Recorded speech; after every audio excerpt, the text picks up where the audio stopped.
Welcome back, every pony.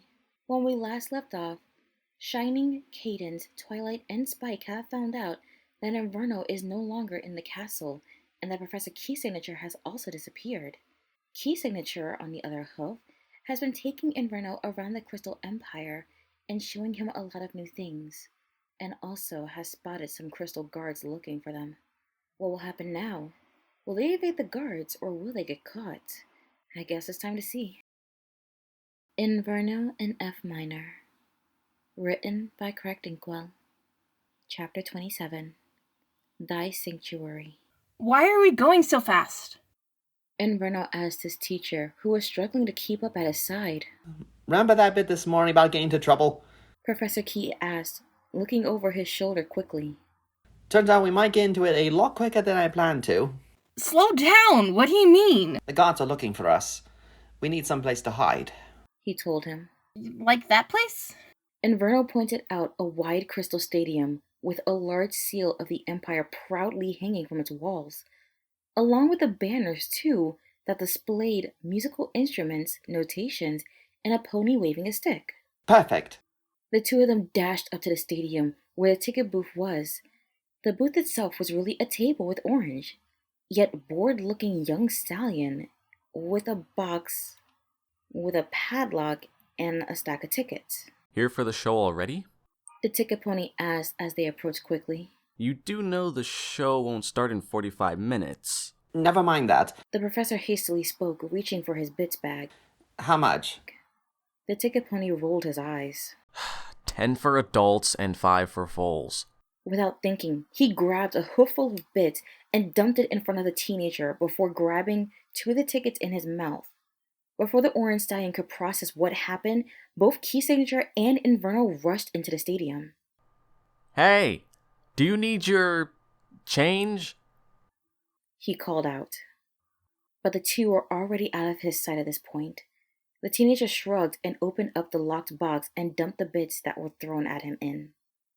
Several minutes later, a small group of crystal guards came to the stadium. Pardon us. One of them said to the ticket pony. Have you by chance seen an old yellow stallion with an orange beard with a white colt? You just missed them. They bought their tickets and went inside. The teenager replied. Come on. The leader of the guards cried, and just like that they rushed in, completely ignoring the shouts of the ticket pony about paying their tickets. The first place they looked was the restrooms in the interior of the stadium. The Colt's room, of course.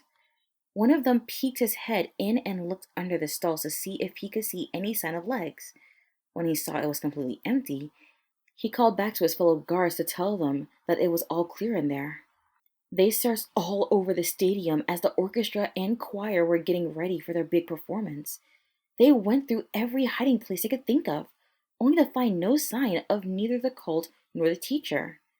Plus, the open-air stadium was beginning to fill in with its crystal citizens. So eventually they gave up and decided to search someplace else.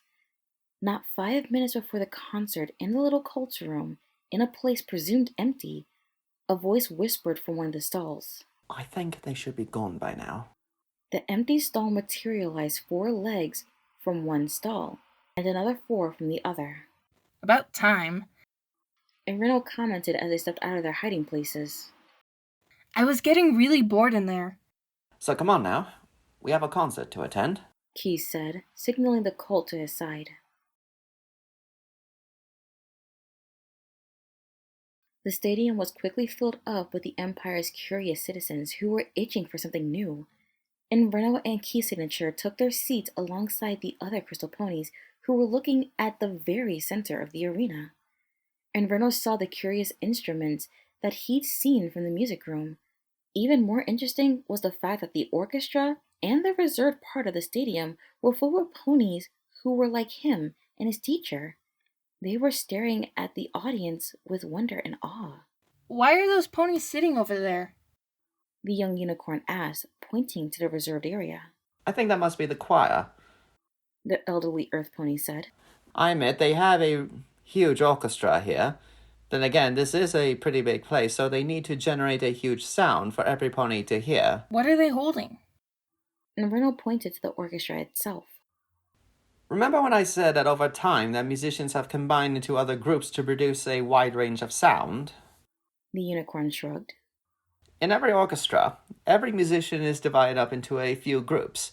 For example, there's the percussions in the back with all the drums that usually produce the beat of a melody if provided. The ones that are holding those shiny golden instruments that look like twisted pipes are the brass. In front of them are the woodwinds, which are usually made up of flutes, bassoons, clarinets, and oboes. The ones at the very front are the strings. They provide most of the music you'll be hearing. This section is made up of other groups, such as the first and second violins, the violas, the cellos. Suddenly, Inverno noticed his teacher trailed off. Oh, dear Celestia. She's here. Q whispered. Who? My granddaughter. She's there in the cello section. Huh? Inverno looked at the orchestra at the string section. Where is she? Over there. With the group with the second biggest string instruments. Inverno looked again. This time, it was much easier to spot because there was only one mare in the cello section. She had a gray coat and a well-combed black mane, which was flipped at the score presented to her. Before either of them could say anything, suddenly there was a voice that spoke over the megaphone. "Welcome, mares and gentle colts," said a stallion's voice. The two of them quickly located the voice from a lanky red stallion with his hair plastered back in a black suit. "I am your conductor, Quarter Note, and welcome to the concert of the Royal Philharmonic Orchestra. There was applause from the Empire. Due to recent news, well, recent to us, that all of you have been gone for 1,000 years, all of you are in luck because we are here to present the best written music. You will be hearing memorable masterpieces that we hope all of you will enjoy. Up first will be the first movement from the Brandenburg Concerto No. 3. So for now, enjoy the music." The stallion who was speaking into the megaphone went up to the orchestra to the empty stand in front. He picked up the white stick in his hoof and tapped it on the stand. The orchestra moved about a little, positioning their instruments to where they're supposed to be, awaiting for the conductor to begin. Quarter Note looked around the musicians in silence for a moment, to which even the audience in the open-air stadium waited for something to happen. The professor looked over to Inverno as the music suddenly filled the air with an ecstatic-like dance.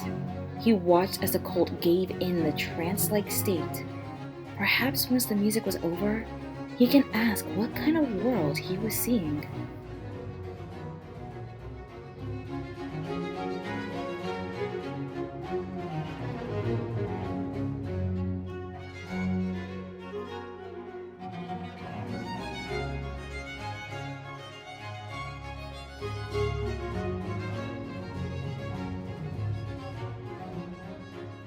And this concludes chapter 27 of Inverno in F minor, written by Cracked Inkwell.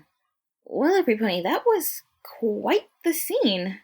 So, it seems the Crystal Guards are, well, really steps behind Inverno and Key. Well, they were until they got outsmarted, but really, they almost found them, so they really nearly got caught. And now they're gone, so they're safe. So now Inverno and Key can just simply enjoy the concert. And I guess it must have been quite the shock for Key's signature to see Octavia there. I wonder what might have happened between them, and if we'll get to see them interact together. And also, I wonder, now that there's music playing, what world is Inverno actually seeing? I guess all those questions will be answered the next time. Stay in your seats. We're far from done.